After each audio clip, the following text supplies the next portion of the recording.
Hi,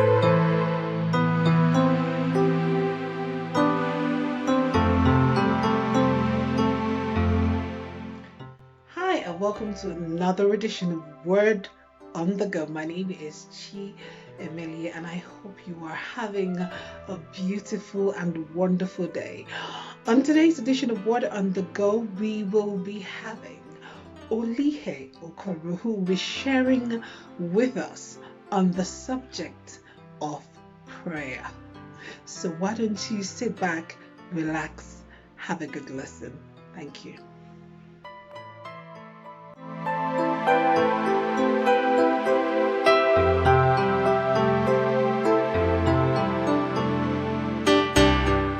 Hello everyone, this is Olihe here with a quick word for you about prayer.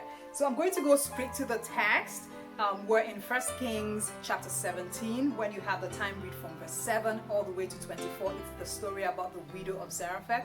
We all noticed that story, we're familiar with it, but I just want to point out something very salient to you, from this reading. So we're going to go straight to verse 20. At this time, the widow's son has died, and Elijah has taken the corpse basically up to his room, and then he cries out to God. That's what he says in verse 20, or he calls out to God depending on the translation that you're using. So he called to the Lord and said, "Oh Lord my God, have you also brought calamity to the widow with whom I am staying by causing her son to die?"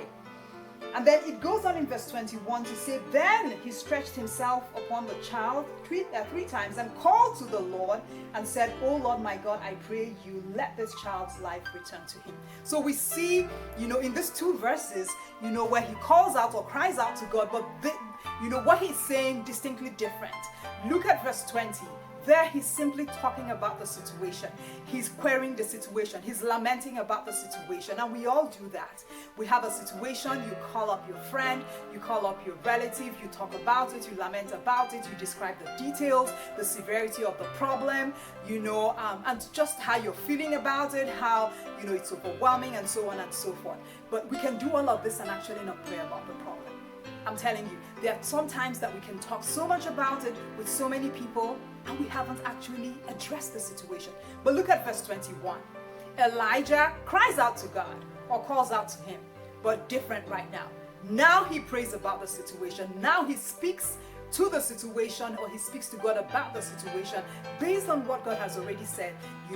God is supposed to bless this woman. And so what does he now do? He cries out to the Lord and says, let life come back. That is a prayer. That is a prayer. And so I just want to encourage us. I don't know what you might be going through right now. I don't know what the problem is, but talking about it does not generate faith in any way.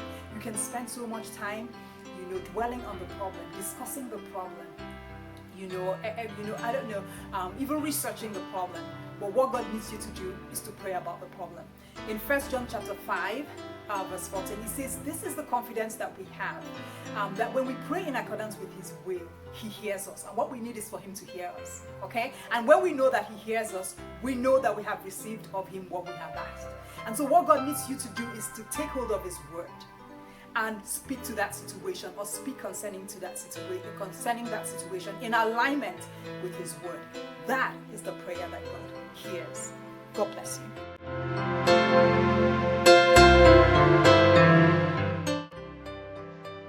Our prayer has to be in alignment with what God says in his word.